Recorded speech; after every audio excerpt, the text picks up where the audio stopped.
This is awful already. I don't want anything to do with this. Oh, you want everything to do with this. I don't like this at all. You love it. I don't like this. I don't feel comfortable. I feel very comfortable. Welcome to our final episode of A Better Podcast. No, welcome to the best episode of A Better Podcast. Oh, good Lord. With Kenny and Jeff. Hi.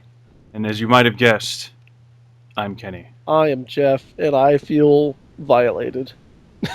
Good. And as do our audience member, Stephanie. I guarantee Stephanie did not enjoy that either. Nope. If you're hearing, no, she loved it. I'm wondering if that's picking up in the recording. Kenny sounds like he's live from an anime in the summer because there's like a cicada or something outside of his window, and it keeps fun. Oh. I like it though. I think it gives the podcast a natural, earthy feel. I'm having trouble picking it up because I can hear my computer fan going, and they tend to blend into each other. So I only really hear. Oh, see, I hear the cicada now. Yeah, there he is. Because it's very, very loud. Yes, he's like, "Hello, I want to be on the podcast." hey, when you only, also, you're only awake I am once Eastern European cicada. When you're only awake once every 17 years, you got a lot of time to make it. Yeah, really, you got to get that shit going. But shouldn't he be trying to get screwed and stuff like that? Maybe that's what they're doing. Just saying. Come on now. Oh my, this is this is a not safe for work podcast now. Oh my. NSFW. Oh, that's us. So I think it's always been not safe for work. Probably. I wouldn't listen. With all the swearing and sexual stuff and talking about dicks and things. And the nudity. We do this both in the nude. Yep, which made that one face-to-face podcast really hard to do. In more ways than one. Something really hard. That's a bad joke. Yeah, that was awful. I'm sorry. Terrible. Maybe this will be the final episode. The day it dies. Yep. Well, it is a nice day outside. Might as well go on today if any day. Might as well. It is a nice day outside. Might as well stay in and talk to someone on the internet. I got to talk to someone. All my roommates are gone. Oh, there you go. So they're out doing their stuff. They're out doing their life stuff. You're inside. Oh, Kenny has good news. Speaking of life stuff. Oh, yes, I do. Kenny, what's your good news? I still have a job. It's great. No. That I do actually still have a job, but that wasn't the news. Good news. Thanks to the perhaps very undeserving generosity of my mom, I will have my car back soon. Yay! I'm getting the car. It's I think they're working on it today. The engine came in on Thursday, and they said, from what they told my mom, just drop it off whenever you can. We'll get working on it. So hopefully they started today because I got it dropped off last night. Oh, sweet. Did you find some of the tow? Yes, I got our friend Ben was nice enough to come out and let me use his AAA to get my car back to the auto shop where I can get worked on, fixed. That's Ben of the Motodozer vlog, correct? Yes, which if you haven't, Stephanie, you should check out. I feel like, a side note, I feel like even when we blow up and we have 3 subscribers that aren't us and Stephanie, we should just keep talking about Stephanie like she's the only person listening. Oh yeah, Stephanie will be referred to as the audience from now on. Is she like the honorary or I don't know what's the word I want to use? Mm-hmm. Unwilling third member of the Better Podcast family? No, I think she's just our go-to. It's just the way things are. If for some, really fucking strange reason, that we end up getting a lot of fans, our fan club could just be called Stephanie. Still, at that point, we'll just all fan club members are called Stephanie. I envision us doing a live version of the podcast in Philadelphia or something like that, and they'll be like, "Hello, Stephanie," and then everyone just goes. I think we should, as a climax, for if we get big and we get to say climax, huh? Yeah, get to 200 episodes. Yeah. We should do one of the big ones in Stephanie's house. She would hate that. She would love it. She would be so excited. Oh, she would not enjoy that. But yes, I'm hoping by next episode I will have my car back, and I'll be on the road and be a normal human being yet again. Well, as normal as I can muster. Yes, a normal a normal human being in North America because we love cars here. We do. Oof. Also, like public transportation isn't like that useful around here. So Yeah, like the public transportation in the city I live in, despite being the biggest city in the state, is pretty much non-existent where I am. And the only place I ever really see it is when I'm downtown. But by the time I get to where public transportation is, I'm pretty much at my job, so there's no point in me taking it. I am lucky in that I take BART to work every day. BART is Bay Area Rapid Transit, and it's the local intercity train. Well, how would you say it? Just the I've always just called it the Bay Area subway system because it more or less is a subway system. It just doesn't go underground very often. It depends where you are. Like when you get to the San Francisco area, Yeah, then you go underground. But but once you're if you're outside outside of the area, yeah, you're above ground. yeah, because if you go to like Oakland or Concord / Martinez, or you go to Richmond, El Cerrito, and you put it into any place that isn't San Francisco, it all tends to be above ground. Yeah. So I guess a tram system, but I don't know if because I don't when I think of BART, I don't think of a tram. Mm-hmm. I don't a train system. I guess it's an intercity train system. I guess is the best way to put it. Yes. Because they do pretty much look like railway cars. But yeah, it's really actually really handy to get around especially if you work in San Francisco or in that area. Really handy. Don't drive in San Francisco. It's a huge pain in the dick. Yeah, I mean, I work in Berkeley now, and it's like my commute could be, according to like Google Maps and what have you, and other sources of like predicting traffic, my commute could be anywhere between 45 minutes to 2 hours, depending on a number of factors. And then there's the whole parking issue. Yeah, that almost is more of an issue than anything else. Exactly. So now my commute is about 45 minutes to an hour, depending on which trains I hit, and it's fairly reliable, and I don't have to worry about it. Yeah, especially driving to the San Francisco / Berkeley area, you generally have to go through the Caldecott Tunnel. Yes. Which, for some reason, I don't know if they thought this was a good idea at the time, but when they first built it, now it's two-way. It's been widened now. It's better. It's been widened, and they added a fourth tunnel because they only built 3 originally. Well, there was less people then. Yeah, but why would you build an odd number of tunnels? Why not 2 or 4? That's the thing I don't get. Money. But then why not build only 2 and you're saving money? Kenny. Nobody has to like follow your crazy even number problem. All right, buddy. Kenny. I'm just saying. Kenny. Just saying. Kenny. I'm just saying. Okay. Because the reason it never made sense to me is because they always had to. They always switch directions on the middle tunnel, depending on what time of day it was. So it never made sense. Why would you even build the 3rd one, or why would you not build the 4th one? Although having now built the 4th one, they for the most part eliminated a lot of the traffic through that area. Yeah, there's just the traffic on other parts of the area. Oh no, yeah, the traffic's still there, but I mean in that particular part it's gone, which is nice. Yeah. But it just never made sense why they waited so long to build the 4th one. I mean, honestly, it's always been rather scary that in an earthquake-ridden place such as the Bay Area, that you could be caught in a traffic jam underground in a tunnel.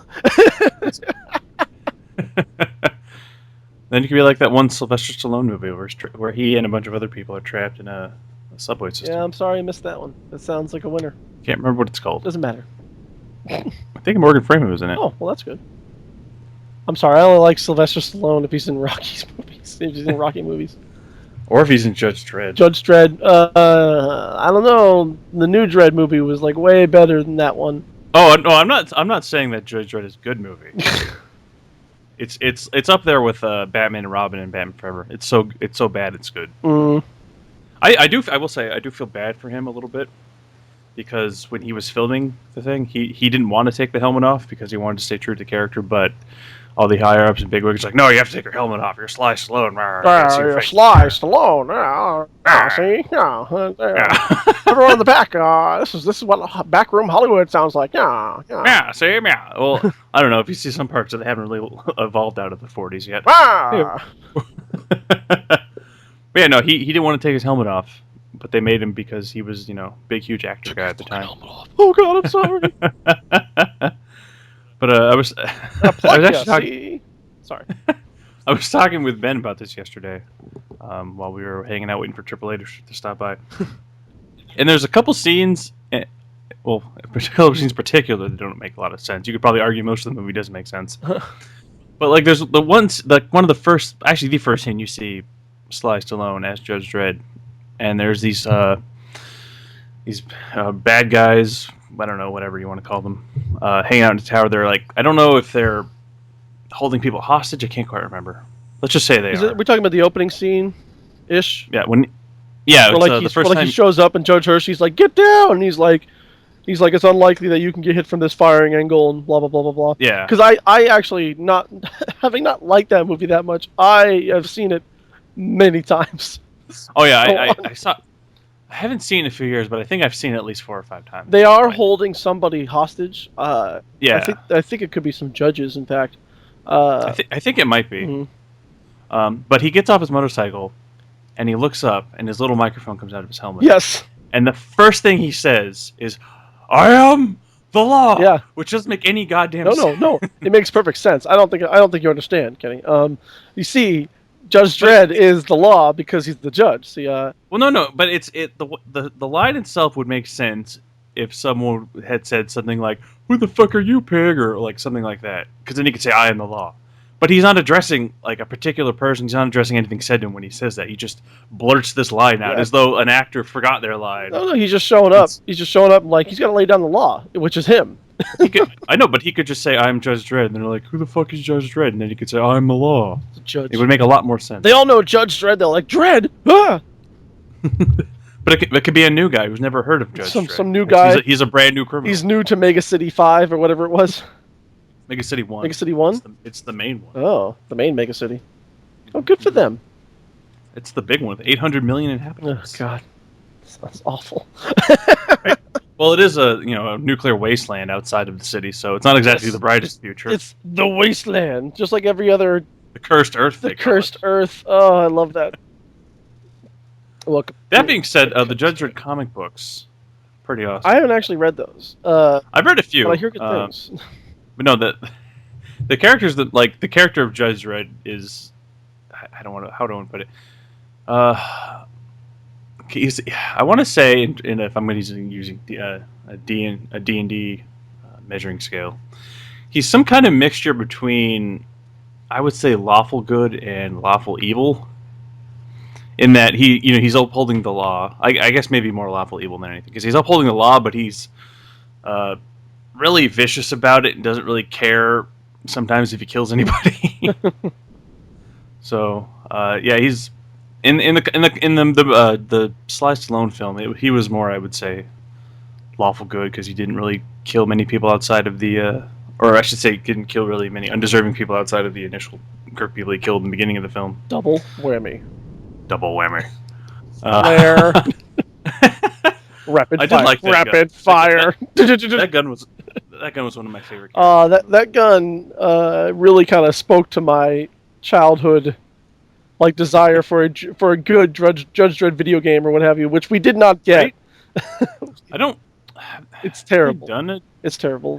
When was the last time they did a Judge Dredd game? I think it was, to my knowledge, it's only the Super Nintendo or Genesis versions. Because I'm pretty sure they came out with one, I think on the PlayStation 2. But I'll have to look that up. For next time, I'll have to make a note to look that up. I'm looking it up right now. Are you finding anything? Because I know there was one they did that wasn't based on the films. I think it was just based on the comic itself. We have Judge Dredd versus Death, which is currently available on Steam, Kenny. Oh wow, you can still get it. You can still get it on Steam. He's fighting Judge Death for $8. Nice. Let's see. Should get that. Release date was February 28th, 2005. So that sounds about. That would be what, tail end of the PS2, PS3 life cycle. I think it was on GameCube, from what I'm understanding. Yeah, GameCube also would be. When did the Wii come out? Wii came out right around when the PS3. Did it come out before the PS3? Oh, it's from that company Rebellion, who does the Sniper Elite games and that okay. that Evil Genius game I like. Nice.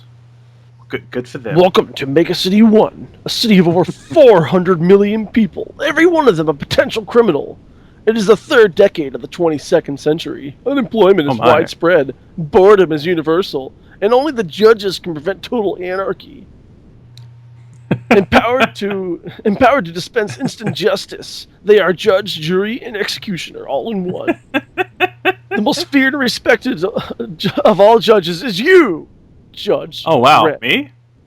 Hot dog. Patrol the streets and mete out justice whenever it is needed. The side judges are predicting a terrible plague. Is this Oh, no. just the sudden outbreak of vampires in the city? What? What? And they are the work of malevolent dark judges? What the? There's like The dark judges are a thing. okay. There's their leader is Judge Death. Here we go. Here's our highlights. Judge, jury, and executioner. It's your choice to shoot, to kill, or disarm and arrest. Two-player cooperative land play through the entire Whoa! through the entirety of the immersive storyline. So, two Judge Dredds, I guess.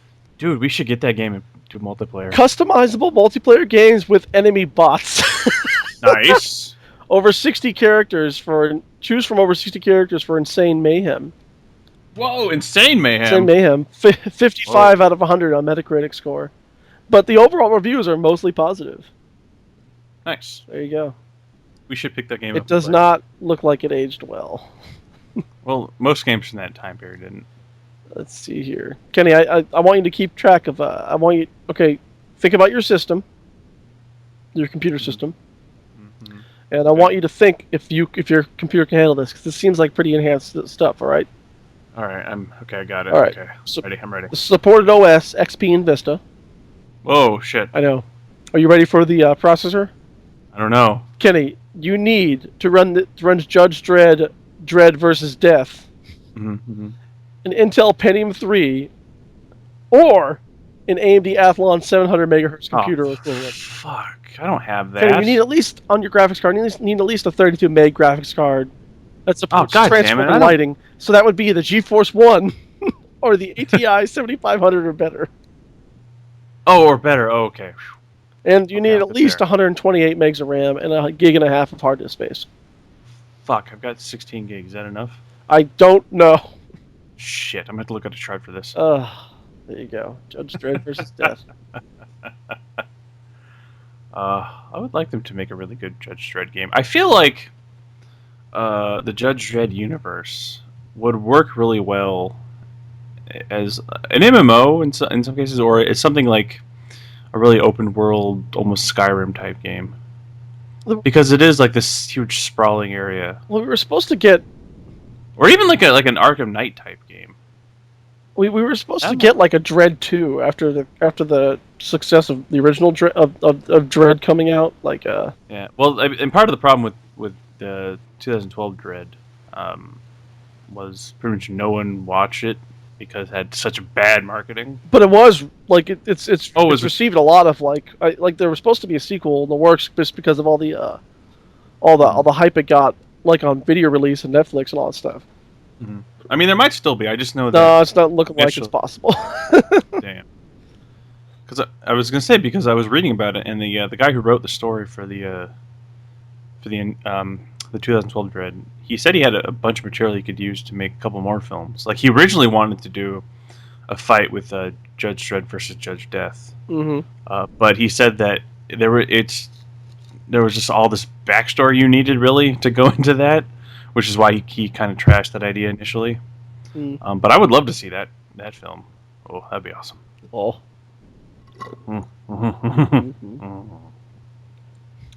I'd pay money for that. I buy that for $1. Damn, you beat me to it. That's right, fucker. Whoa. It still took me like 20 minutes to get there. The important thing is you sounded it out. Yes, I think I'm having trouble concentrating because I'm in agony. Well, pop a Vicodin. Yeah, oh god. Smoke a doobie. If only I had either of those things. So, You live in California. You can get a medical marijuana license pretty easily. yeah, very easily apparently. Just tell me you have asthma. My asthma. Asthma's acting up. So I have this reoccurring thing. You've mentioned this a couple times. I'm really curious as to what the hell you did. I have this reoccurring thing where like the muscle behind my right shoulder blade will just like freak the fuck out, and and I'm in agony for like a week because there's no healing it. There's no like because you can't immobilize your back unless you like put yourself in a full body cast somewhere. Yeah, or get like a back brace. Not the way that this thing works. Then I wouldn't be able to use my right arm either. That's fine. So I'm at the tail end of it now. I heard it on Saturday, last Saturday. Now Was that the first time you've heard it, or no? This is the okay. 50,000th time it seems. The first time I heard it, okay, this is how it all began. I wish there was a story, and what I tell people now too when they ask me, because it's noticeable when I do this because it looks like I have a stiff neck, which I kind of do, and because I turn like 1989 Tim Burton Batman. I can't turn my head, so I have to turn like my whole body around and go like, what do you need? So people notice. And eventually I just get kind of fed up of telling them the real story, so I just tell them, yeah, I joined a new club, but I can't talk about it. But you're already talking about it, Jeff. I can't talk about my new club I'm in. But what really happened is the first time this happened is I got up out of bed, and I was sitting on my bed, and I lifted my right arm, and I put my left arm, down below, like, when you do that diagonal stretch thing. And I was stretching my arms and back that way and yawned at the same time, and that's when it happened. Something snapped. So you fucked up by yawning. Yes, Kenny.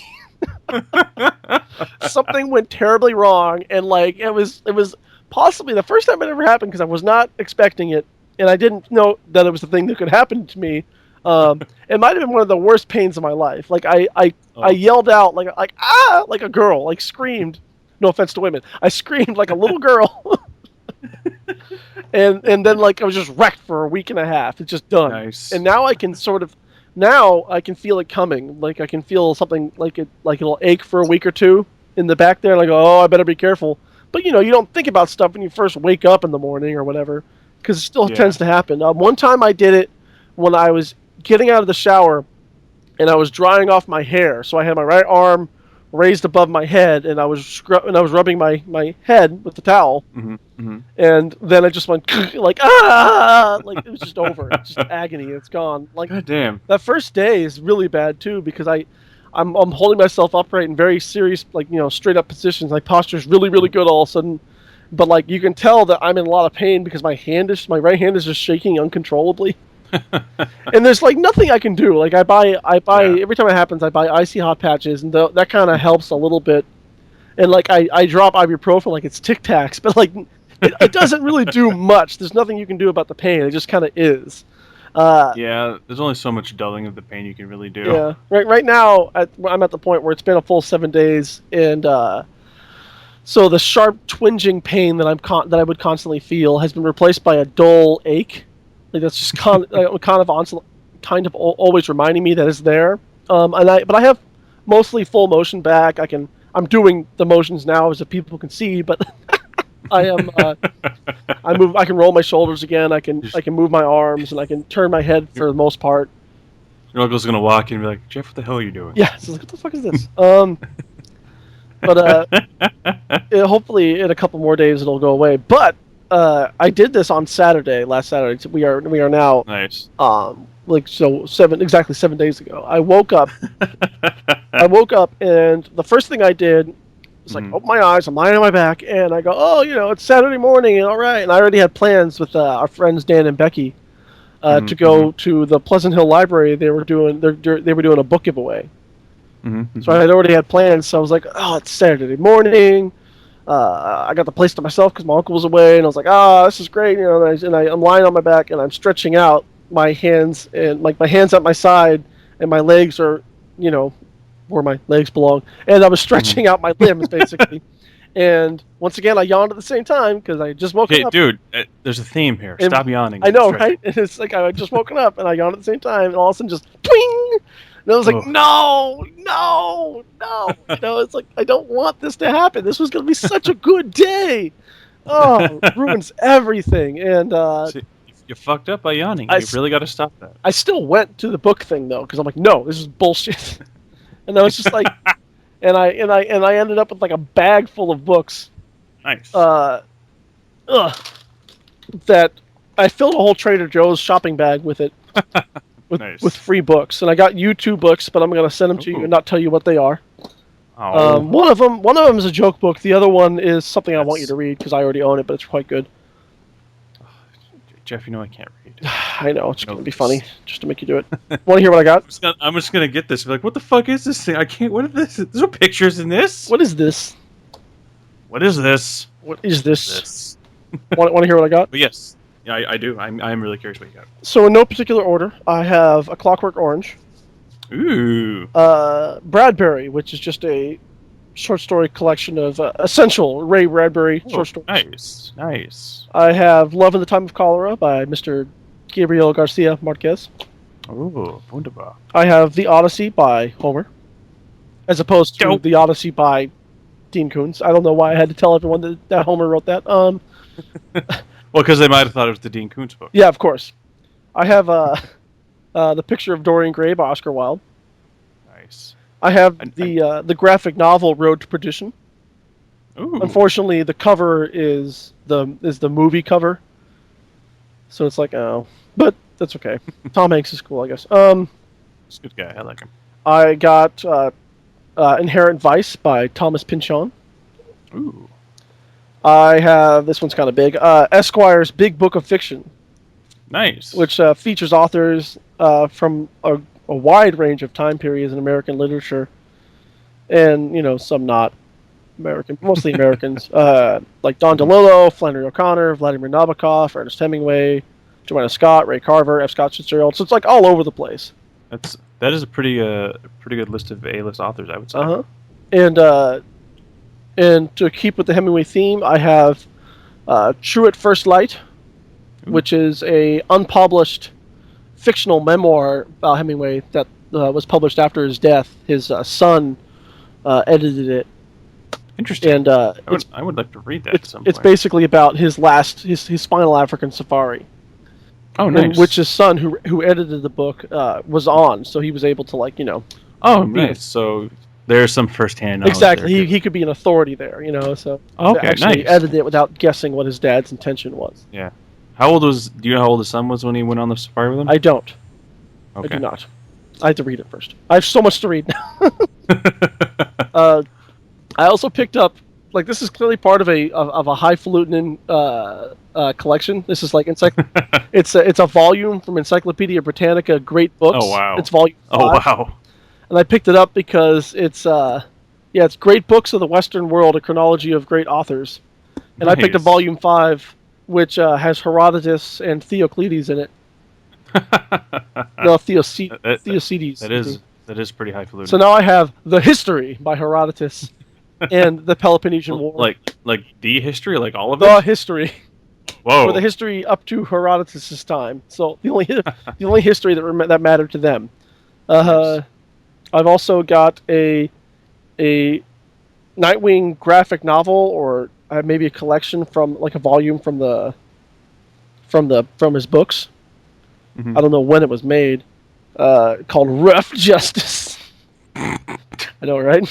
Sounds like a gay porn. The Nightwing started. 1999.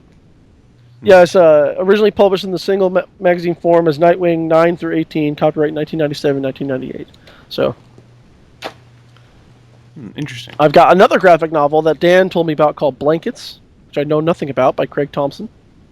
I've never heard of this. It's not like a superhero graphic novel. It is a literary fiction. Mm-hmm.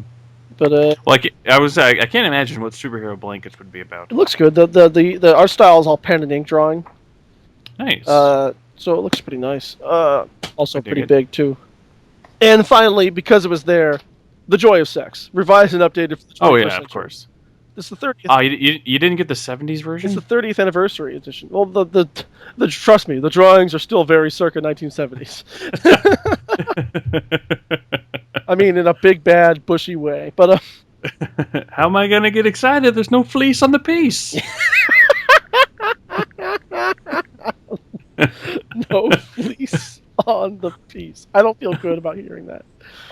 I feel great about having said it. So this update came out in 2002, Mm-hmm. and it's kind of like there are some weird things in there that I don't know how they've aged, even in the past like 14 years. Mhm. Because like under the under the health and other issues table of context section, there Mhm. are things like, it says like AIDS and other sexually transmitted diseases. Okay, that makes sense. Health and Mhm. doctors, bidet, naked apes, which I don't know what is about yet. I haven't read it yet, obviously. Well, I would guess it's something about humans, being that we are apes and they're naked in the book. Yeah, we would. I just assume it's like we have sex, a lot like our animal counterparts Mhm. would, our more Makes animalistic sense. counterparts. Mhm. But like it also has things like hair trigger trouble, which I'm excited to read what that means. I'm really curious about that. You're gonna have to report back on that one. Obesity, bisexuality, hazards. It just says hazards, Pothole. There's a pothole coming up. hazards. Prostitution, anal intercourse, pain, fetishes, transvesticism, I do like transvestism. that pain gets its own Yeah, chapter. but like there's a whole thing just about transvestites, perversion, Interesting. birth control, infertility, and termination. So like I'm excited to see how those. Um, Sounds whoa! like you're about to learn a lot. Holy crap! What? Some interesting illustrations here. Like I've never seen that, and I've seen a lot of porno. Like a lot of porno. Like more than I care to admit. More than anybody needs to know. But if it's not quite obvious by now, God damn it, internet. But yeah, I'm looking forward to it. Like it was the last book I grabbed. It was the last book I grabbed. I was like, Dan pointed it out, and I was like, yep, let's do it. I'm doing this. Just like like a lot of these books I grabbed because they were free. So like Oh yeah. I've been meaning to pick up like a Clockwork Orange and Mhm, mhm. Love of the Type of Cholera. Like these are things that I've been meaning to grab because I know that they're good, and I know that I'll want to read them, etc., etc. But I just haven't gotten around to it yet. But now there's just no excuse because there they are, 100% free. Just take them. Like they're not in the best condition. That's the trick. Oh yeah. That's the other side of it.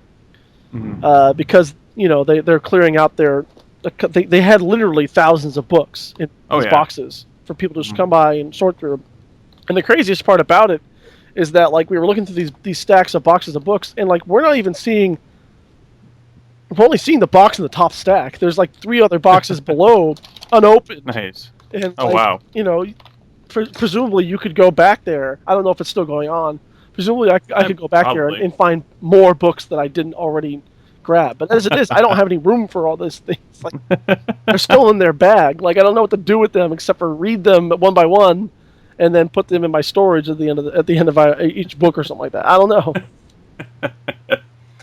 I just imagine though, with you getting the Joy of Sex book, that you treated it like they used to treat renting porno at the video store years ago, where like you'd get the porno, but you get like 5 or 6 other regular titles just to make it look like you were only there for the porno. Yeah, exactly. Like, yeah, I'm gonna get Homeward Bound, and I've always wanted to see Citizen Kane, and Here's a good movie. I think I'm gonna check it and Anal Sluts 5, and let me get Casablanca as well. out. You just like, oh, I'm gonna get some Ernest Hemingway. Let me get the Clockwork Orange. Just gonna grab the Joy of Sex. uh, Well, to backtrack a bit yes. about your hilarious injury. Oh, thank you. You're not the only one who has a hilariously bad injury that should be brought on by nothing. I think it was like 8th grade. I was getting ready for school. Kenny, I don't want to know if I want to hear this story. Oh, trust me, you do. Is this when the clown touched you? No, this is after the clown touched me. Okay, good. Because that I think this is a result of the clown touching me. freaks me the hell out. For those of you who don't know, it is actually a biography about me. Kenny, you fought a giant spider alien creature? I did. Why do you think I'm so afraid of spiders now? As a grown man in the 80s? I did. Kenny, you're old. I know, right? Weird. Technically, I probably shouldn't have been in high school. Stephen King owes us an explanation. He owes he owes me a lot of He owes things. you money at least. I mean, for God's sake. Something. Sorry, go on. But I was getting ready for school, and I was putting my shirt on, and I made the mistake, you see, of trying to put my shirt on and turn my head at the same time. Because upon doing that, I pulled a muscle in my shoulder. And it was probably like I don't know how to describe it. It was like just like a really like deep, dull pain in my shoulder all of a sudden. God damn it. And all I could do, like, I guess it happened like right, like in the middle of like I got the shirt over my head, around my neck, and I turned my head, and so it happened. So I was like standing in the middle of my room, just going like, and I didn't know like what I could do. Like I couldn't really put my arm down, so I had to just like stand there for a minute and like hope that after if I waited long enough, I could put my arms down.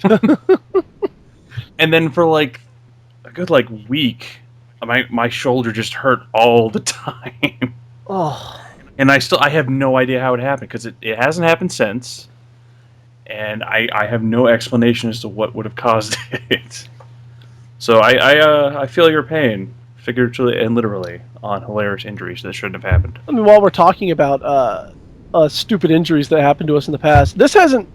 You know what? Maybe this is no, it can't be. It's unrelated. But I did dislocate my shoulder temporarily once in middle school.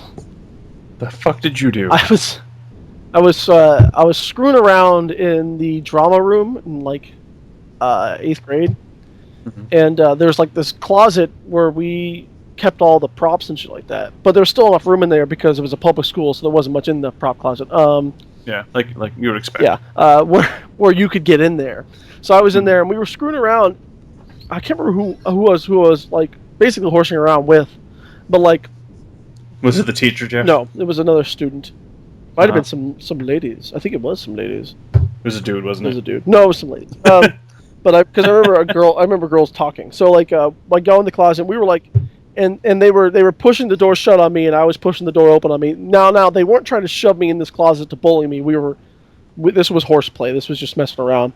But like I put all my strength behind the door, and managed to push it open a little bit while I'm inside this little pantry thing, and they're both of them are putting all their weight on it, and so all of a sudden, like I just felt this in my right shoulder. Whoa. Like I think now what happened is it temporarily popped out and then popped itself back in. Nice. And I was like, and they all thought that I was just like, I remember them saying, "Is he claustrophobic? Is everything okay?" I'm like, "Yeah, I'm fine. I just hurt myself," But I never saw a doctor about it, and I think I pinched. I'm sure you're fine. I think I pinched a nerve along the way, nice. because I walked with like a severe limp for like a week and a half after that. No, I think you're fine. I am broken. Yes, I managed to. I feel like I should have gotten some kind of feat or some kind of medal for this feat. I managed. I feel like I should get some feet. I actually. It's kind of. I should get new feet because I managed to sprain not one but both ankles at the same time. My freshman year of high school. No, pretty much one right after the other, by the same person both times. I don't remember if you remember Steve Fasalia. Yeah, I remember Steve Pasagles. Yes. Good old Pasagles. Yeah, the first time I sprained my ankle, I was hanging out with him and Mike Silva. Right. Two kids I was pretty good friends with in high school, and I don't know. Okay, so you remember at the parking lot behind the gym where the softball fields were? Yeah. Like when there was that roadway that went up to the soccer fields. There was that at the beginning of the roadway there was that curb, and right next to the curb was like this like steep, short incline, like maybe like 3 feet high. I don't know if you remember that. Maybe not. It's basically at the beginning of this curb, at the beginning of the roadway that went up to the soccer field. There was it was basically like a short dirt pile that was right up against the curb. But Mike and I were like goofing around on the curb, like trying to see which one we could who could knock off the other one first. Of course. And because we were 13, 14 at the time. Like, what else are you gonna do? Yeah. And for whatever reason, like Steve, like kind of like bumped me off the thing, and I fell off, and I basically my left ankle hit that hill at like a 90-degree angle. Oh no! So I sprained the shit out of my ankle. And then went to the hospital, and they gave me crutches, and they gave me some kind of prescription in case I needed it. Thankfully, I didn't really use it much because it was. I mean, if I wasn't on my ankle, it was pretty okay. But it was very big, puffy, and purple. It's ugly to look at. But yeah, so I was on crutches for about 4 weeks. Finally got off the crutches, and then Steve thought it would be a great idea to teach me how to rollerblade. And I was like, all right, I'd like to learn. All right. And so I put on a pair, and I went down his driveway, and it slipped off and sprained the other ankle. And my thought at the time was like, well, it doesn't hurt too bad. And my dad was at a chiropractic office that was maybe like a mile away. I'm like, I'll just walk there. It'll be fine. It'll be fine. So I walk there, and like the more I'm fine. walking, and I'm like, wow, this is really starting to hurt, but I'm almost there. And then I go to the doctor, or go to the ER, and the guy looks at it and says, well, as long as you stay off it, you should be fine. So we'll give you some crutches, but you should be good.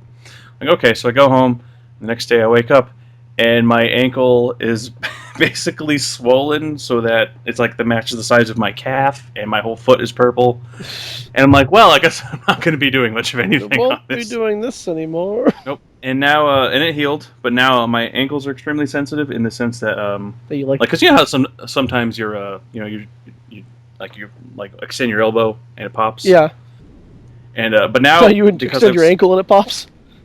Well, no, but if, I move my ankle, it pops really, really, really loudly. Like there was one time I was hanging at our friend Ben's place, and I was just like, I moved my ankle and it popped. And you know that sound that when you shake a piece of printer paper? Yeah. That sound it makes? He thought I was doing that because of how loud it popped. Yikes. So yeah, so my ankle, they don't hurt, but if I let them sit long enough where they pop, if I move them, they tend to be very, very loud, startled. So yeah, sprained both ankles because of the same guy. So thanks, Steve. Thanks, Steve.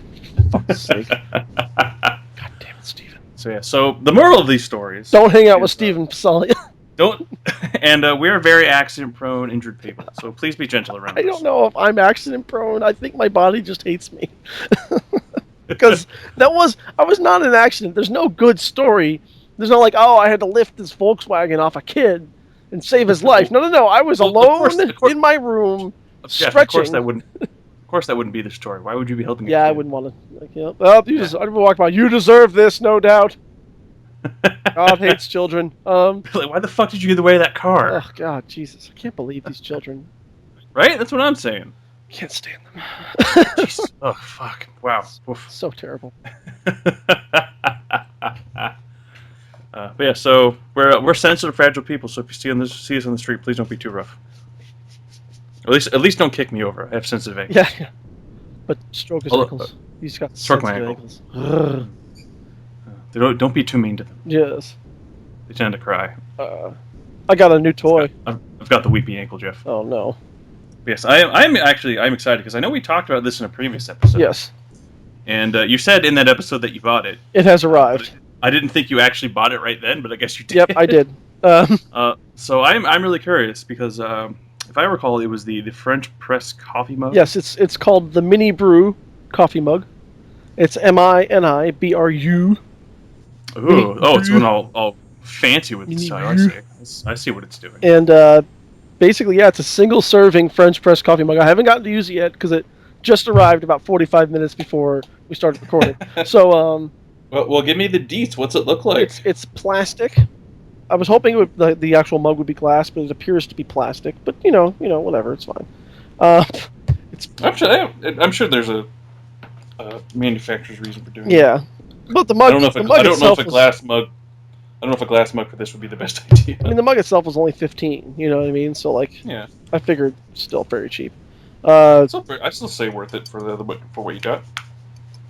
Well, maybe it is glass. What do you think, Internet? It does sound like some kind of plastic, but like a higher grade plastic. Like I would say not low grade. Mm-hmm. So basically, you got your mug. You got your standard mug. This one's clear. It just happens to be a clear mug, and you've got a little fill line at the bottom, and that's where you put your fresh coffee ground. You fill it up. It's just a little bit because we're talking 1 cup of coffee, and then you fill it up to the second fill line with your hot water, and you let that chill out for like 3 minutes, like you would for a French press, and then you take this inner ring, dealy bobber, the actual press part. They call it the filter cylinder, and it's got like a little mesh screen at the bottom of it, and a rubber ring at the bottom of it as well, that creates that seal, so you don't get a ton of grounds in your coffee. Oh, nice. And there's little like holes along just above the ring inside the cylinder. So you basically, it's just a French press. You just take that cylinder and you just push it down over your grounds and hot water mixture. Nice. And then you got French press coffee, just like that. Awesome. All in your own little coffee cup. I can't wait to try it out on Monday at the work. You need to, on the next episode, you need to let me know how it goes. I'll report back. Because I am really curious, because I would like, if I can, if it does work, I'd like to get something like that for my work. Because God knows I could need it. I got it on thinkgeek.com. Ooh, that's THINKGEEK. .com. There's a lot of stuff on ThinkGeek I would not buy, but I still think it's cool. There's a lot of stuff on there that I would buy, and then I would get it and like be like, "This is awesome," but why the fuck did I buy? Yeah, I this? have immediate regret because this is great, but I didn't need this. I really could have used this money for something else. I thought this would be so much cooler. I still kind of want the Star Trek Enterprise pizza cutter though. See, that sounds awesome though, because I feel like that is useful, because especially if you're a Star Trek fan. You know, it's a nice piece of memorabilia, but it's a pizza cutter. So if you make pizza, it actually has a function. Functional, it's the way it is. Yeah, I gotta. So much. I want to look at that website again and see what other stuff I can be like. Why would I buy that? Well, there's some awesome calendars now. Nice. They have the 2017 calendar for Cats of 1986 wall calendar. What? Which just features like the Broadway show? Nope, just features a bunch of cats dressed in like 80s clothing and like leggings and like Photoshop style. I'm gonna be honest. I was really hoping it was just a bunch of cats that were alive in 1987 that they found pictures of. But it's only beaten out by another wall calendar for this new year called Cat Wars. Oh God. Which features cats with photoshopped like lightsabers in their paws and stuff like that. Like the front of it has like a tiny mouse on a block of cheese, and he's got this lightsaber, and he's facing off against this black cat holding a giant like red lightsaber. He's like, "I gotta protect my cheese." The cat looks like he's mean serious business. And then they have inside the calendar they show the April cat, and it's a cat like it's clearly they just took a picture of a cat as like a kitten that's frolicking on a field or whatever. So it's like on its hind leg with its paws stretched out, but they photoshopped in a red lightsaber and lightning bolts coming out of his hand. So yeah. Do you think he's about to fight Obi-Wan Kenobi? Yes. Sweet. Yes. Some good stuff on there. Some good stuff. Why would I ever buy that? Well, it's a calendar, so for God's sake, who cares? It's like whatever. It's fine. I don't know. I just some things like especially having worked selling calendars at one point in my life, I just don't. I don't know. Just use your phone. Just look at your phone. That's all I'm saying. You can get Star Wars movie posters, kitchen towels on ThinkGeek.com. See, that's awesome. I would buy that. It's the full. It's all the original movie posters from the original trilogy. Nice. Only they're kitchen towels that you can like the kind you hang up on like your oven door handle. See, that's awesome. Because those towels don't really serve much of a purpose anyway. From what I've never. I dry my hands on them. And sometimes. Well, yeah, but I mean, like I never like once they're on there, I never really take them off. So an item like that, I think, would work really well. A nice addition to your kitchen. They have oh man, that's awesome and creepy looking. They have brain specimen coasters. What? So like actual pieces of brain. Like when they make bisected brain segments. You know what I mean? Like nice. In plasticized, so like they cut up a brain in like layers. So it's an actual piece of brain. It's not an actual piece of brain. Damn it. 10 glass coasters stacked to form a brain. Each coaster has a slice of brain printed on it. It's a ThinkGeek creation and exclusive. That's awesome. See, I would that would be good because it'd be a nice conversation piece and a coaster. $19.99. The conversation would probably be like, "What the fuck is this?" And how much did you pay for that? And why did you buy that? And I'm gonna go now. The anatomic heart specimen coasters are on sale, however, for the low price of $12.99. So there's that. Oh well, there you go. That's a steal. It's a steal. They also have the USS Enterprise sushi set. So, okay. What? Okay, so the whole thing. Sulu is mighty offended. The whole thing comes on it's the Enterprise original series Enterprise mounted onto a wooden block board, and the nacelles are chopsticks. So you pull off the nacelles and use them as you pull the blue part of the nacelles out, and those are your chopsticks. And the saucer section opens up, and that's where you fill the soy sauce. God damn it! I have no idea how to feel about Oh, this. it's amazing! That's so funny. Oh shit! I want this, but I don't. And Again, that's something I would buy, and then I would get it and be like, "Why did I buy this?" it's $35. Especially at $35. ThinkGeek might not be an advertiser for us in the future just because of us talking about the prices, but like these are simultaneously the most amazing and dumbest things ever. I will say this: like if I had a ton of money and I wasn't really concerned about saving it, there's so much. Oh my god, yeah, like the Darth Vader lightsaber spatula. Yes, I would probably buy like section. 75% of the stuff on that website. I'm only in the kitchen section, by the way. Like this, I'm just looking through that because I find the really weird ones the best. See, I feel like they should make some kind of lightsaber knife, like a butter knife. Oh, or a cutting they knife. did. There's the Star Wars lightsaber flatware set for $15. Oh, see, there you go. See, that's perfect. They are actual silverware flatware that have lightsaber hilts on them.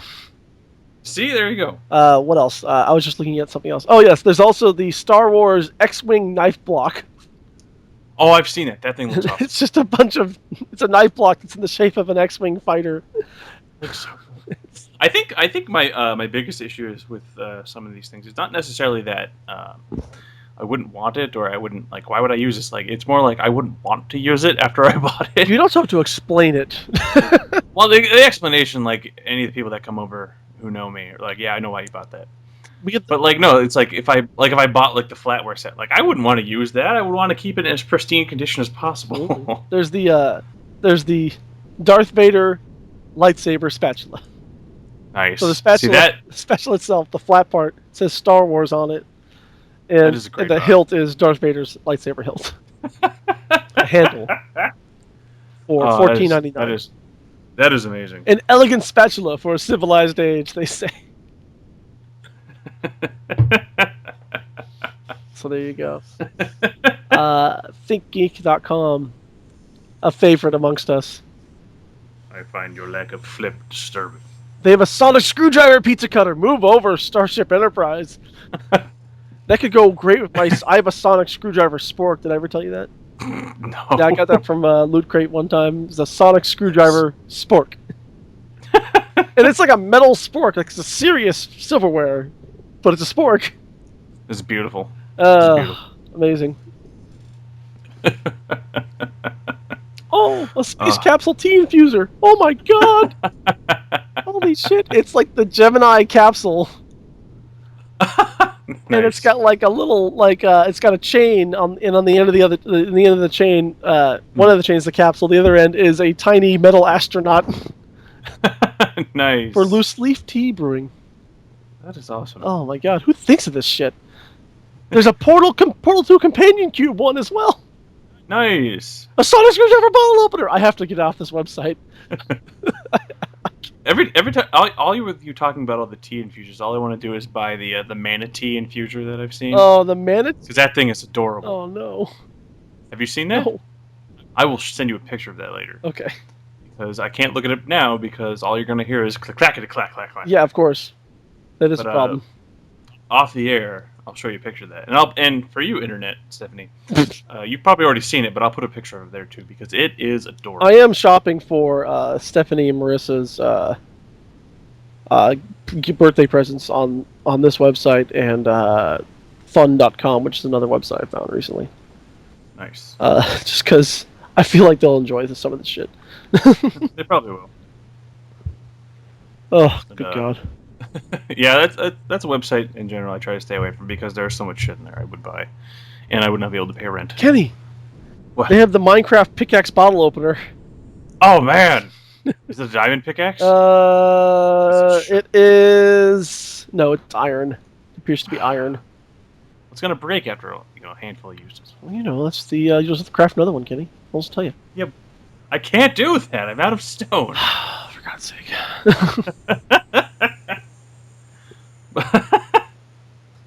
But speaking of gifts, yes, for Stephanie versus B-Day, yes, to backtrack a bit, Yes. when you were talking about being at the library, I did work at the library for a short amount of time, as you know, Mm-hmm. and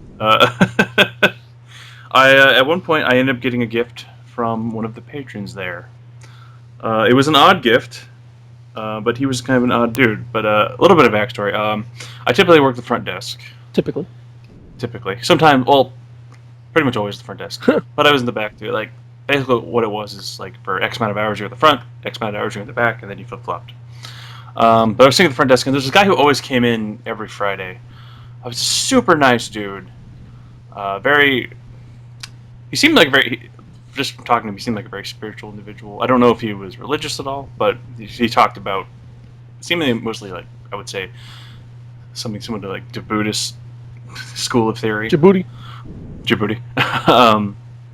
But no, he was such a cool dude. It was always like fascinating to listen to him. And then one of the last times he was there that I saw him, he asked me if I would want a gift. I'm like, sure. I'll take stuff. I don't remember exactly what he said, but basically he was asking me like, Would you like a gift? no, the way he asked, As he pulls out a shotgun, do you want a gift? No! I bring you the gift of death. I can't remember exactly what he said, but the conversation was basically like, hey, would you like this thing?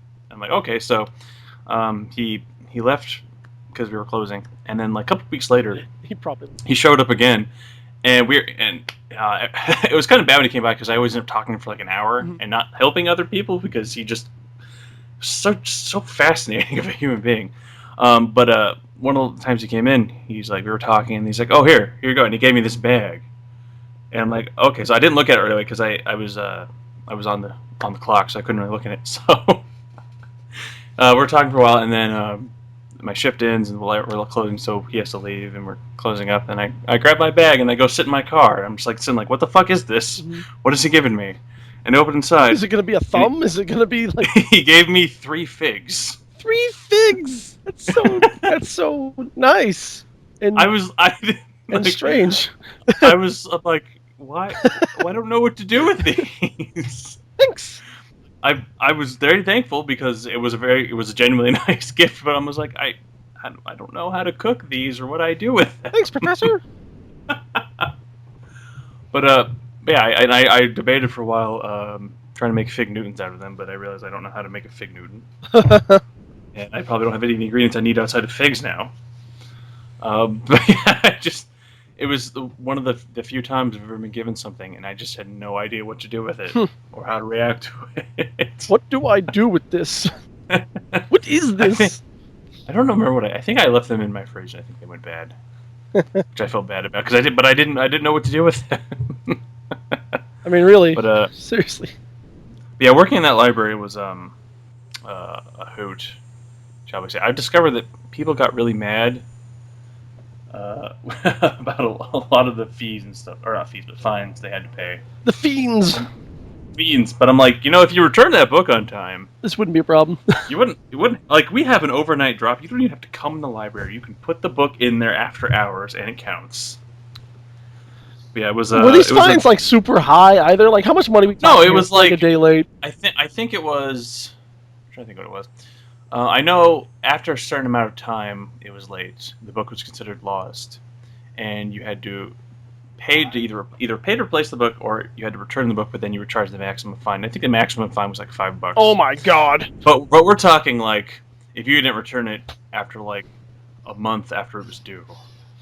But I think it was like I think it actually would have been 6 months after it was due. Because it was like 10 cents a day that you had to pay every day was late, or something very, very small like that. Mm-hmm. And it was just like having people argue about this. Like, I don't just pay the fucking money. Just give me the goddamn money. It's a dime. We're talking about a dime, and clearly libraries are not doing so hot. So just pay the dime. No, especially the one I was in, because the one I was in was very, very small. They could be charging you a lot more.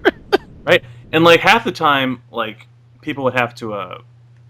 They'd have to if they lost the book and they couldn't find it and they wanted to pay to replace the book, we always had to rebuy the exact copy of what was lost. Oh no! Which in some cases is really hard to find, or it's really expensive. Mm-hmm.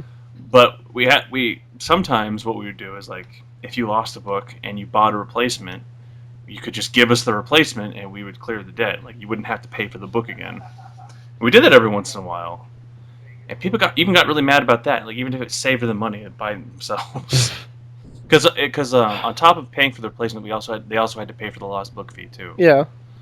But if they just bought the replacement, generally we would waive the lost book fee, Mm-hmm. and they would just give us the book and we'd be square. It was just the most frustrating thing to get people to try and return stuff, especially if they claimed that it was like they returned it, but they clearly didn't. But we couldn't say anything because they'd be like, "Oh, okay, sure, you totally it's here somewhere clearly. You didn't lose that at all." Yeah. Person who has 4 lost books on their account.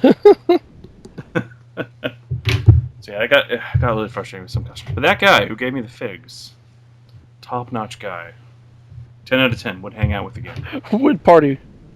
Would party. Would have one weird party with again. Would have fig party with that guy. I think what it was, thinking back on it, I think he had mentioned at some point he had a fig tree, and then asked if I wanted a gift, and I didn't make the connection between the two.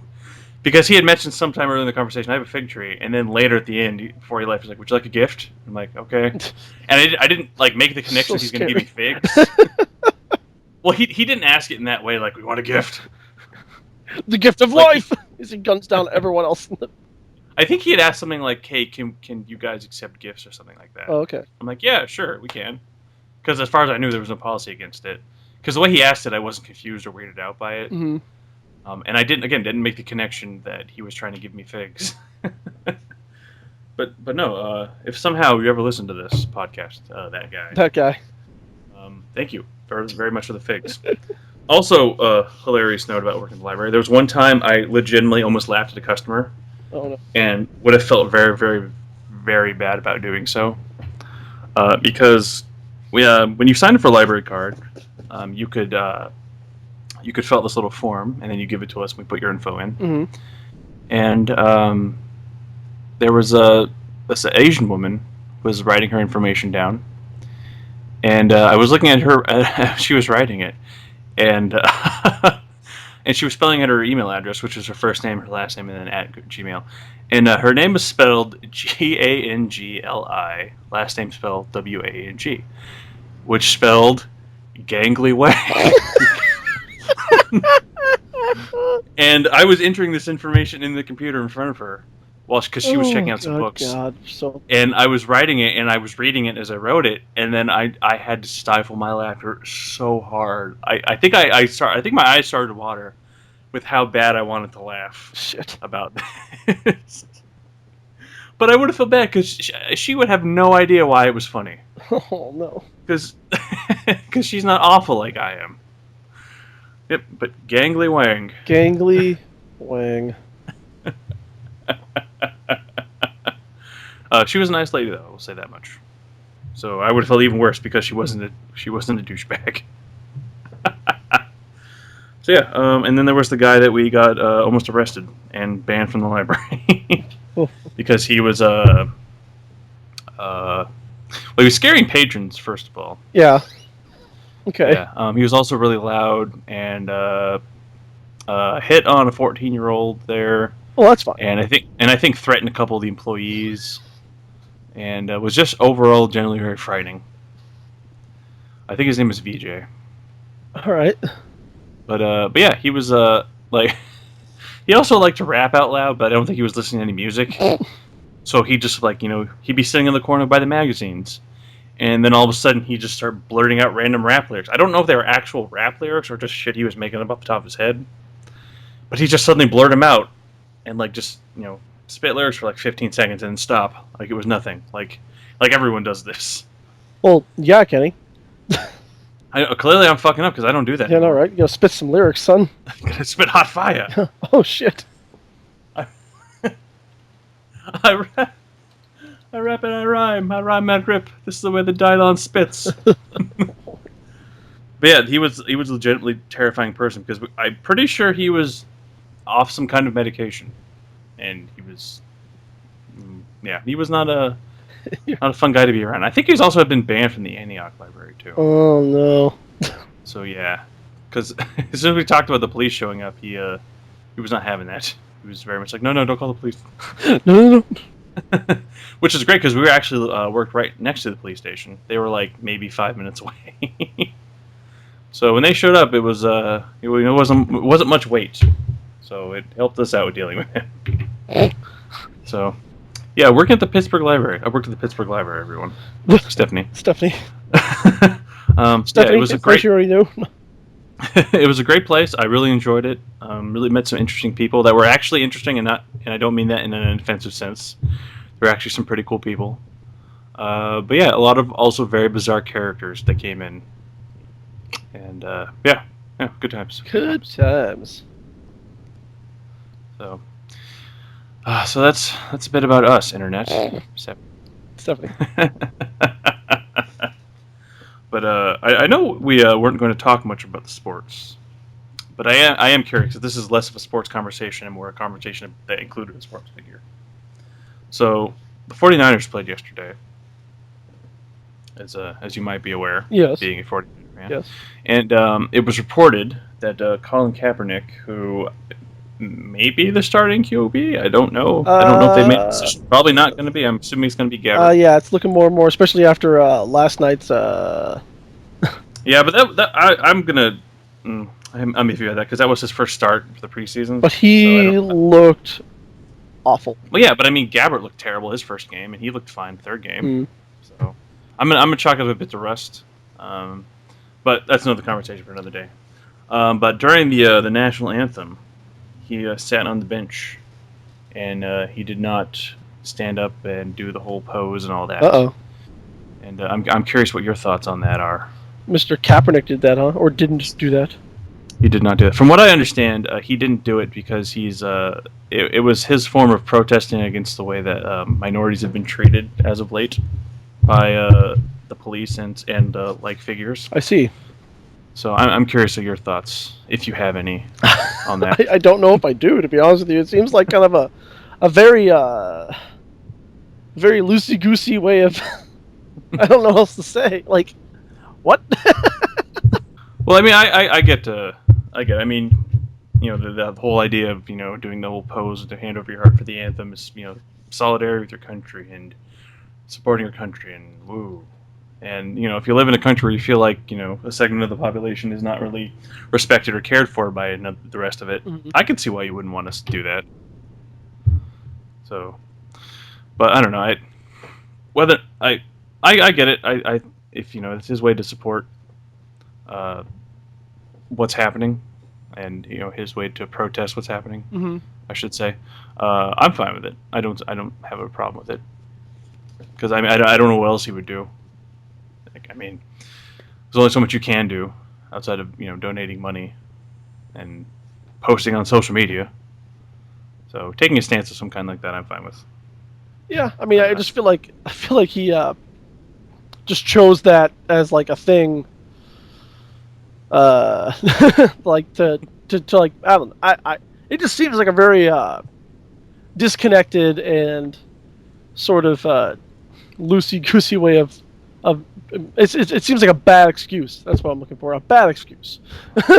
Well, in what way? Like just hey, how come you didn't stand up during the national anthem? Oh, because of the recent racial, yeah. Like maybe I didn't hear what he said, but.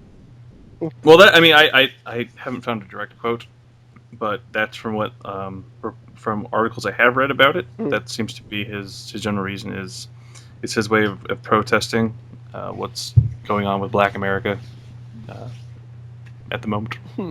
Put it that way.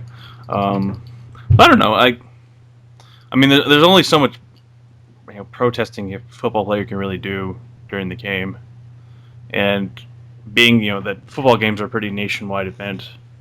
I don't know. I think overall it's not a bad idea, and I'm just curious if it's something he's going to keep doing. Because I think if it's something he only does like once or twice, it's going to be kind of weird. But I think if it's something he does constantly, then I don't see a problem with it. Like, you got to stick to your guns, is what I'm saying. Yeah, I guess. Yeah, but I don't know. I guess I don't have much of an opinion one way or the other on it. I just don't. I'm not big in the pomp and circumstance type of thing. Like, and a lot of people think standing for the national anthem is like putting your hand over your heart. Like it's very, like it's showing respect, and that's really important and all that. But I feel like, to a certain, and I still do it, but to a certain degree, I feel like we deify our nation in a lot of ways. Mm-hmm. Mm-hmm. We tend to confuse patriotism with nationalism. Yeah, it's kind of like I love America. I think it's great, and I love the fact that I have the right to not stand and put my heart over my chest and put my heart on my chest, put my hand on my heart when pull my heart out. Pull my heart out. Boom, boom, boom, boom. Kalima.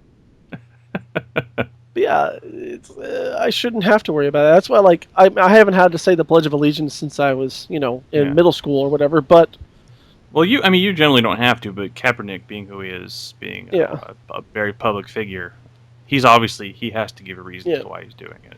So, but like, I haven't said the Pledge of Allegiance in a long, long time. But if I ever had to again, I probably would skip the under God part, just because I don't think it's right. I think there's a. Well, it also wasn't part of the original. Yeah. It was put, like people always say it's always been there. It's like no. It was put in like the 50s.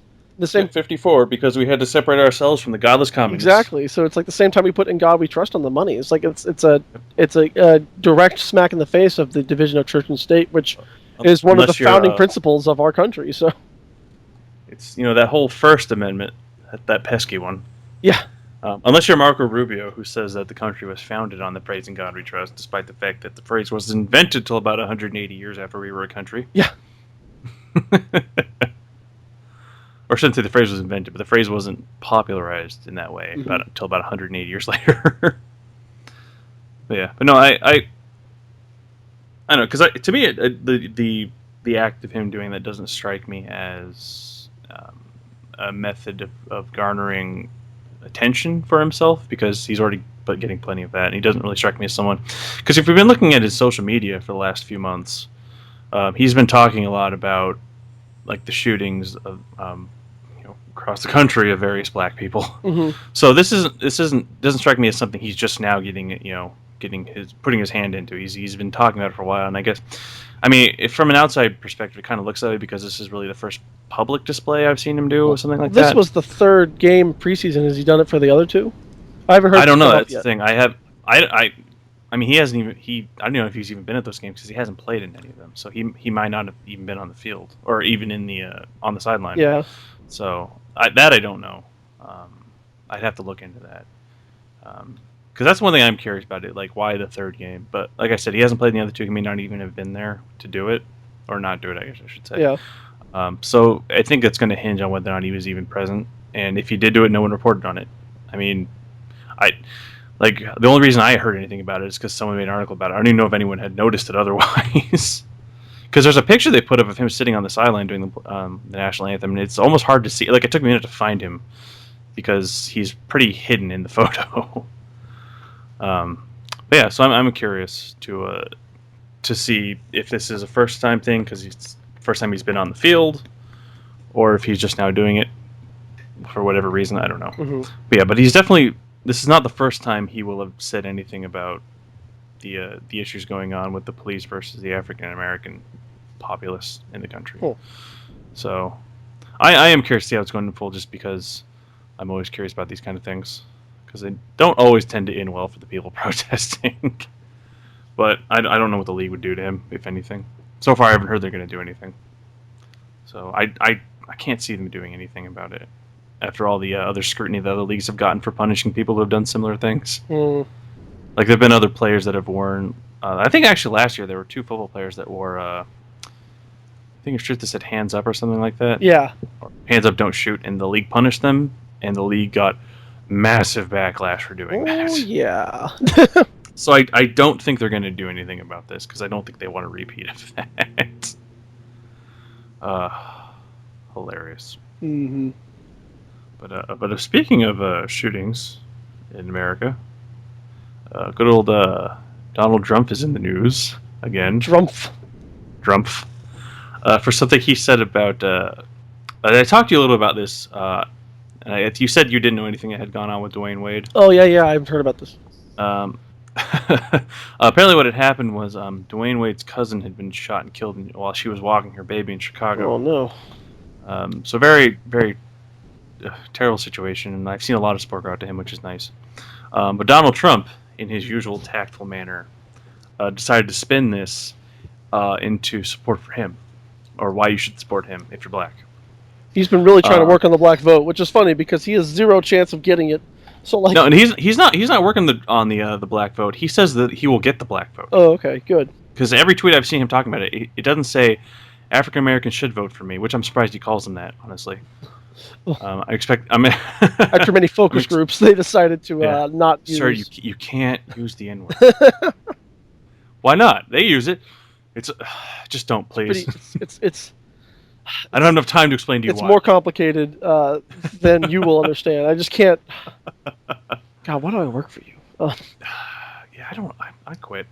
None of your checks have cashed either. It's pretty strange. So rich, but your checks keep bouncing out. What's going on? Are you filing bankruptcy again? Yeah.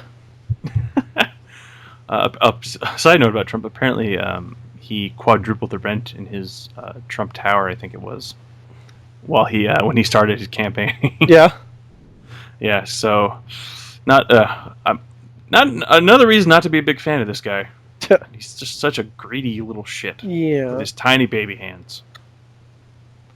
But so he tweeted out. Let's see. He tweeted out about 4 hours ago, and I'm assuming it's either been taken down. I've been blocked on him, so I have no idea. But I'm assuming it's either been taken down or he tweeted out something else to what's the word I want to use to fix the situation, I guess. But he said Dwayne Wade. He spelled Dwayne Wade wrong. Dwayne Wade's cousin was just shot and killed walking her baby in Chicago. Just what I have been saying. African Americans will vote Trump. So that's the kind of person he is. Of course. It takes a tragedy that had nothing to do with him. Is anybody at all. surprised? Oh no, I'm not saying this to say that I'm surprised. I'm more saying it just like, yep, he's doing it again. He's doing it again. He's at it again, folks. Yep. But I'm just like, I don't. My favorite part about this, he said that because of this, like, African Americans will vote Trump, but I don't. How? Why? Why would they vote for you? Like, you give no reason why they would vote for you. They shouldn't. They shouldn't. Most people shouldn't. I mean, all people shouldn't, but some people will. But like, they especially, like, you don't have.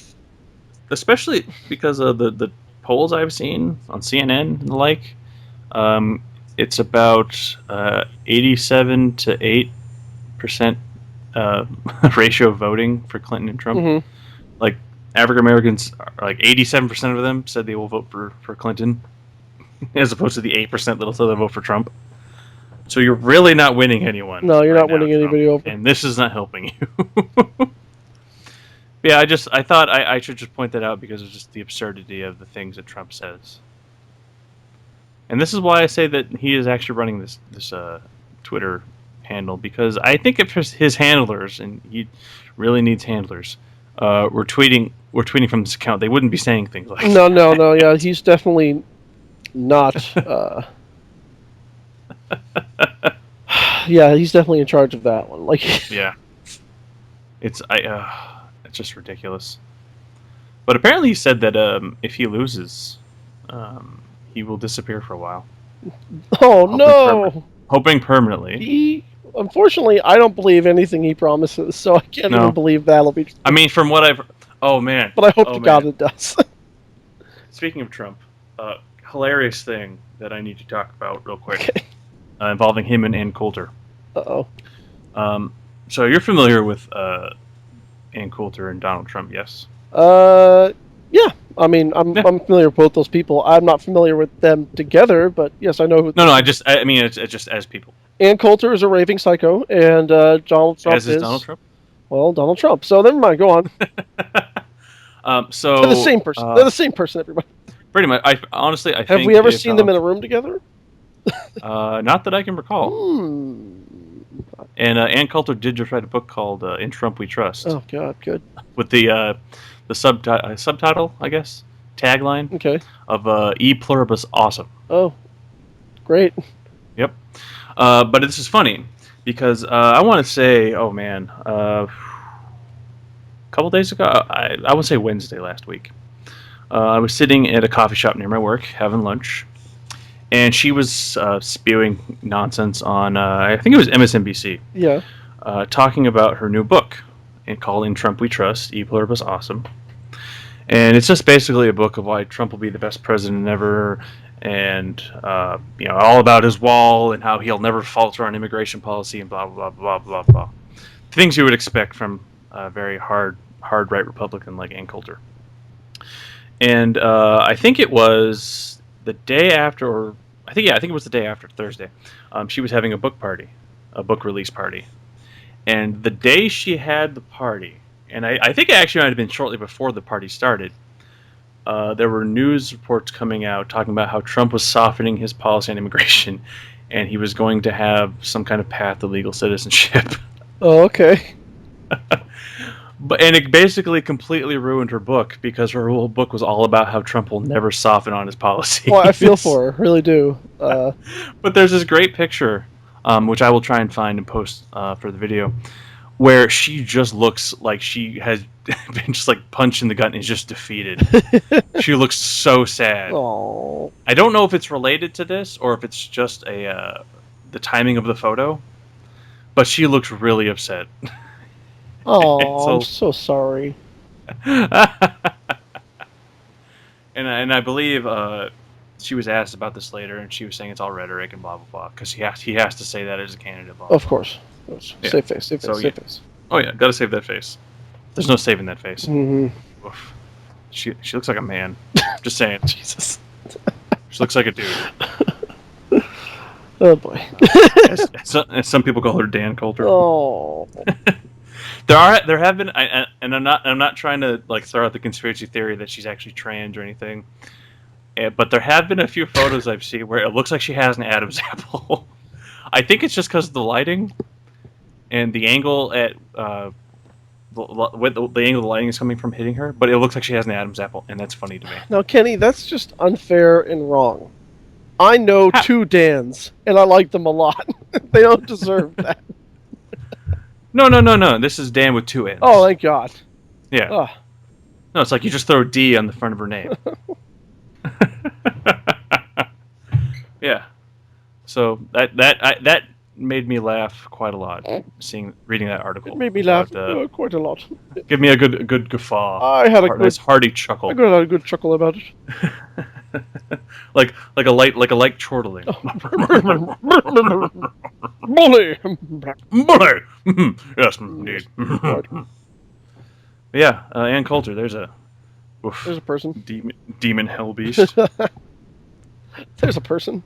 I am one of those people. Maybe it's wrong of me, or not wrong of me, but naive of me to think so. But I like to think that for the most part, people have some form of good in them. Like they're just there's something you could change about them. They'd be better, or they just need a better education or a better situation, financial or otherwise, Mm-hmm. and they'd be better and they'd be a good person. But Coulter and Trump.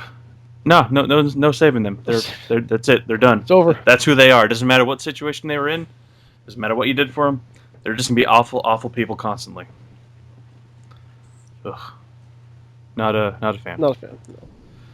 So I'm hoping Trump loses, outside of the obvious reasons. I think he's just going to lose. I think it's because I just want him to go away. pretty much over.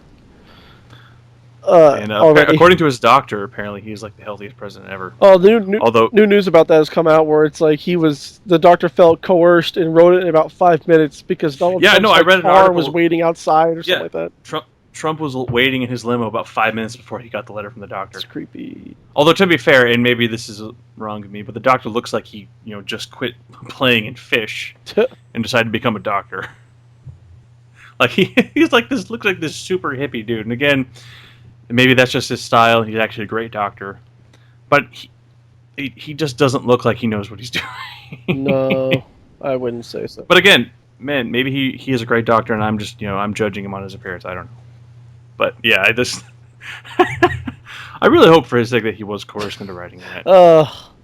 Because if he wasn't, then he is a bad doctor. Come on, be tough for God's sakes. Come on now. Like, you write this letter saying like he's the healthiest president ever, but then there's multiple pictures of Trump eating fast food on his social media accounts. Like, also, speaking of eating fast food, who the fuck eats their fucking KFC with a knife and fork? Come on. Come on. Come on. Come on. Come on. That's Drumpf in a nutshell. Yeah, there you go. He loves the Hispanics, and he showed this by eating a taco bowl on Cinco de Mayo from his own restaurant. From his own Trump restaurant. His own Trump Tower restaurant.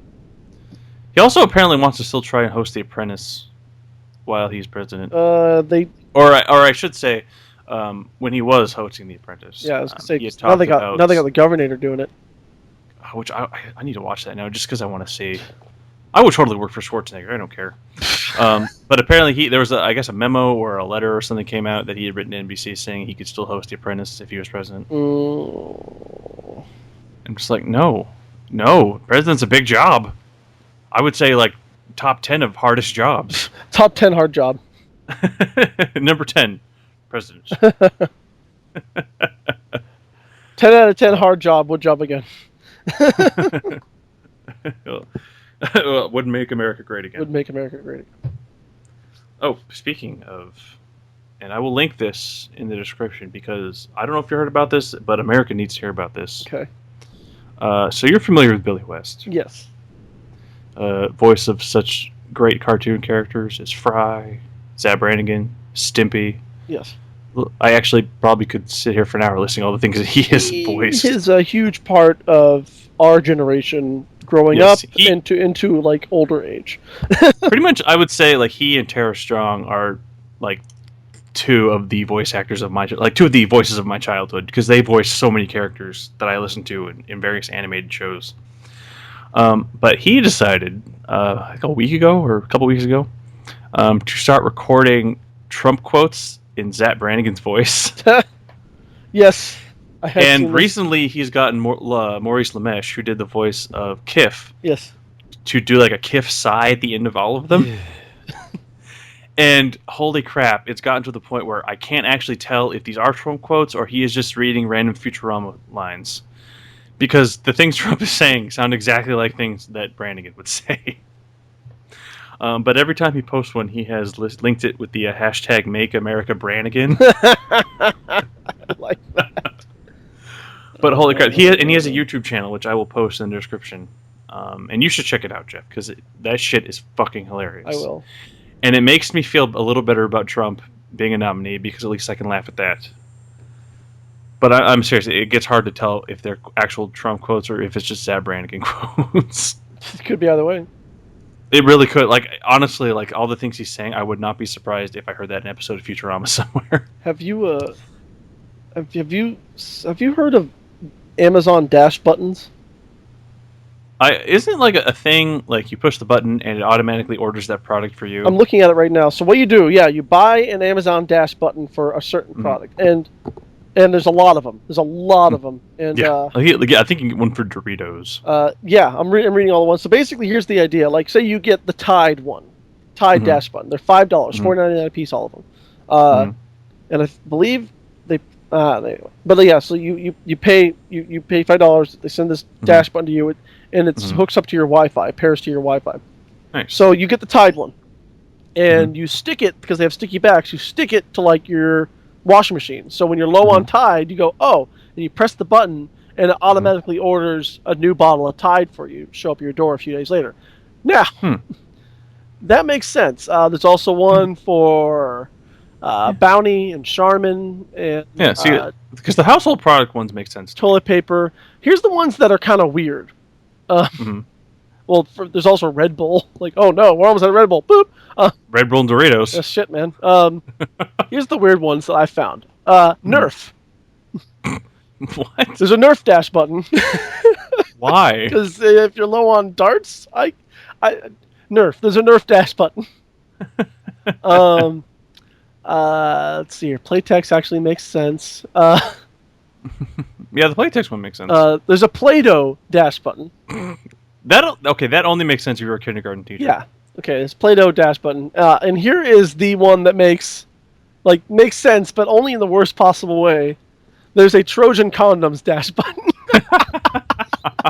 Hey, you got that big orgy coming up. I need like 300 condoms. For that well-to-do bachelor who's living on his own in like the But urban he wants to lifestyle. be safe and responsible. He's like, oh man, got lucky again, and he goes to his drawer to pull out his condoms and goes, oh shit, I've only got one left. Well, this is good for tonight, but better press my Trojan dash buttons condom button. Now the question I have about the dash buttons, especially the Trojan dash button. Oh my god.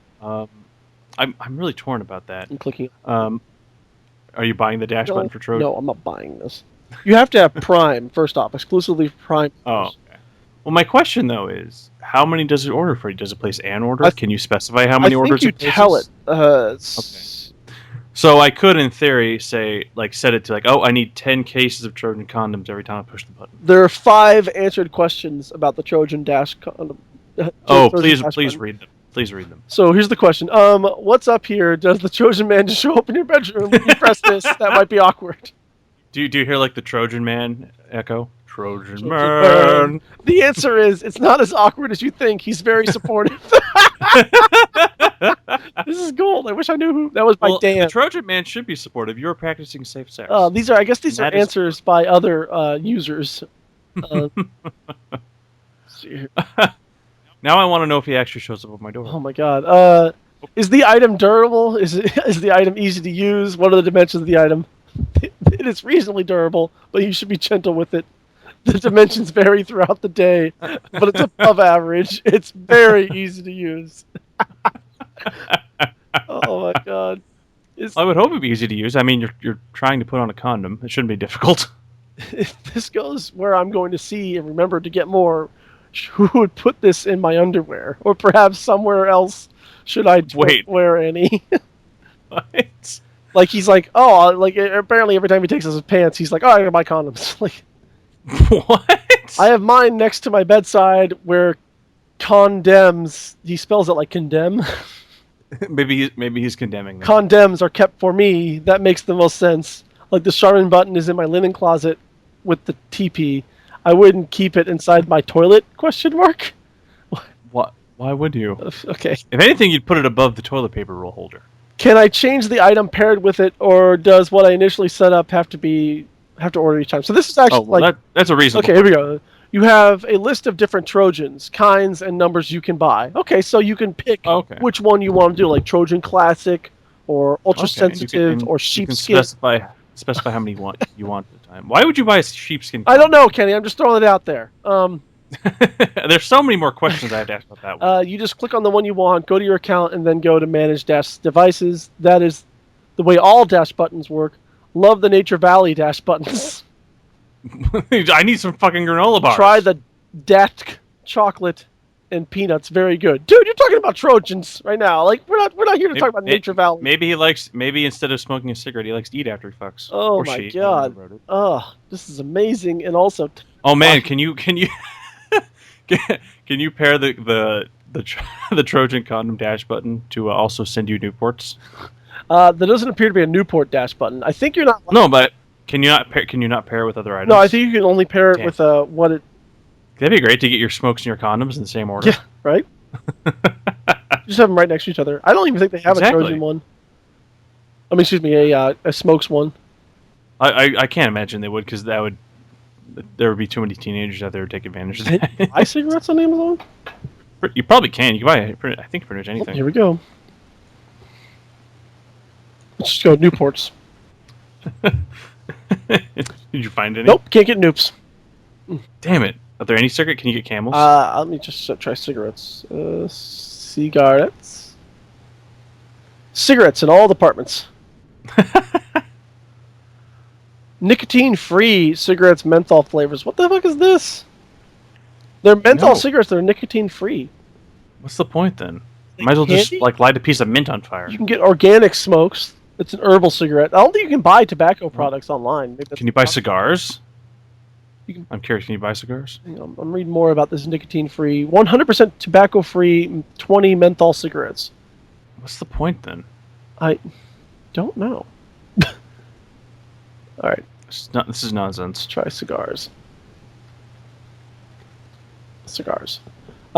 Cuba variety by men. Cuba variety by Cuba for men. So you can buy that. Oh, so you can't buy some kind of cigar. You can get juicy double wraps, 5 packets, Ooh. See, you can buy cigars. Cuba Gold by Cuba. I mean, some of these aren't that expensive either. Like, Are they actual Cuban cigars? I don't know, because like this is only $9 for a Cuban. So I can't imagine. Yes, then. I'd like a Cuban cigar. what It'd be the nice. fuck is this? I don't know. I'm just gonna send this to you. You should send it to me. And you should also just use the image for the video, but people need to see this. Oh, don't worry, it'll be up there. So this is the tripolar creative eco-friendly paint cigar ashtray KTV decorative ash bins tray cigarette table art decoration home decor or bar decorators as fantasy gifts for men or smokers. I don't know how I feel about this. It is a golden naked woman. She appears to be sleeping in a barrel or relaxing in a barrel. It looks like one of those like super old school medieval bathtubs. But she's got her legs akimbo, so her cooter's just sticking out there. They have. She also looks like she's doing that to hold herself up out of the water. This is awkward and weird. And like, so if you go to anybody's house and this is what they have, guys, I don't know if you should hang there. I would recommend leaving immediately. Yeah, this does not seem like the classy guy kind of thing. Okay, looking at this third image down, it looks like she's attempting to give birth. Almost as good as this, which I'm also now going to send you. I feel highly uncomfortable now. I like, though, that Amazon has decided to blur out the naked lady parts. It's about to get worse. Did you see? I'm about to find out. This other thing is the Singe Windproof Ladycock 3D Penis Metal Refillable Butane Gas Jet Cigar Flame Lighter. Yep, you pull her head back and flame shoot out of the dick. I kind of want this for the low price of $5.49. You should buy that. Oh my god! Oh wow! Oh my god! There's it has integrated cigarette holder and lighter function. Holy shit! What the fuck is this?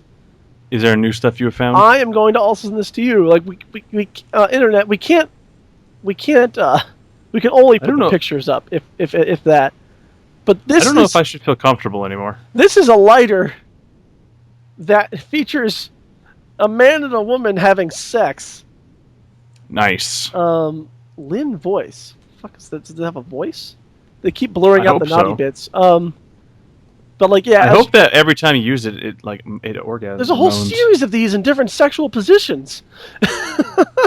Why is anyone making these? Who's buying these? Apparently, enough people. The Windproof Ladycock 3D Penis Metal Refillable Lighter has a 2.5-star rating, so someone has bought this. The Creative Man with Lady Sex Cigarette Gas Lighter, Funny Sex Furnishings. Nice. Is 3 stars with 2 customer reviews. Here we go. First review gave it 4 stars. It just wrote meets expectations. I hope it does. Another one said 2 stars. Cute, but didn't actually work. Typical Chinese junk. Why did you buy it? I don't know. I don't know what this is for. I don't know how to feel anymore, Jeff. I'm not sure how I feel about things anymore. I think we should stop now. This should be where we come to a close. This is where we should come to a head. Oh! Oh! All right. That's a good one. I hope you've been entertained. I have. I'm feeling emotions which are weird. I feel like a recurring segment for the podcast would be shit we found on Amazon. Yeah, I feel like I think maybe as a trial run we could just look up goofy shit, weird shit on Amazon and just talk about it for a minute. Talk about it for a little bit there. Because this is some bizarre shit we were finding. Oh my god. Yes. Okay. Wow. Just wow. That's all I can say. I can't wait for those images to go up. I'm very excited. All right, Internet. I don't know if excited is the right word, actually. Confused. Internet, we hope you've enjoyed the podcast. Hope you have. Hope you tune in again. Like and subscribe if you did. Someone, please, for the love of God. And please, someone leave a comment. I don't think... Maybe we should start the podcast with like and subscribe and leave a comment, because I don't think people make it to the end, and that might be the problem. Maybe that's what we'll do for the next one. Yeah. We'll start with that. And maybe we'll do a backward episode. Yes. Where we end with the intro. Yes. I think it's a good idea. I don't know. Yep. Yeah, I think we should do it. Okay. But yes, as always, please like, subscribe, tell us why we suck, tell us why we're awesome, and just give us an overall impression of what you think of the show. And I promise we will probably listen to you. Yes. Because this is for you, America. And internet. You did this. This is global, Kenny. This isn't this. just for America. That's true. I have to think outside the box. This is for the world. For fuck's sake. This is global. This is for our one friend or one fan in Denmark. We have a fan in Denmark? Nope. But you had to ruin it. Like, when did Stephanie move to Denmark? She didn't tell anyone. Moved to Denmark. I feel like she should have told me this. We were going to hang out last month. I feel like she should have said anything. Say anything. And there's a motorcycle outside my window. There you go. All right. Yeah, but yes, please let us know what are you feeling about the show, Internet? Feeling good things, bad things, Some liking things, what you're hearing, anything. don't liking what you're hearing. Just and like always, if you want us to talk about a thing or if there's a cool thing you want us to see, please leave it in the comments. Send us a link, whatever method you think is best to get that information to us. Yes. And we'll have a good long talk about it. But as always, I'm Kenny. Sometimes he is Jeff. I am Jeff most days. Most days. Unless you're running from the law, or I'm running from the law. Call me Mint Chili because I'm on the lam! Hey! But yes, I hope you've enjoyed the episode, and I hope you tune in again. And you have been listening to what hopefully has been a better podcast. A better podcast. And on that note, talk to you later, Internet. Be safe. Goodbye. Keep off drugs. Goodbye. I'm just kidding. Use drugs. All the drugs. All the drugs. Goodbye. Bye.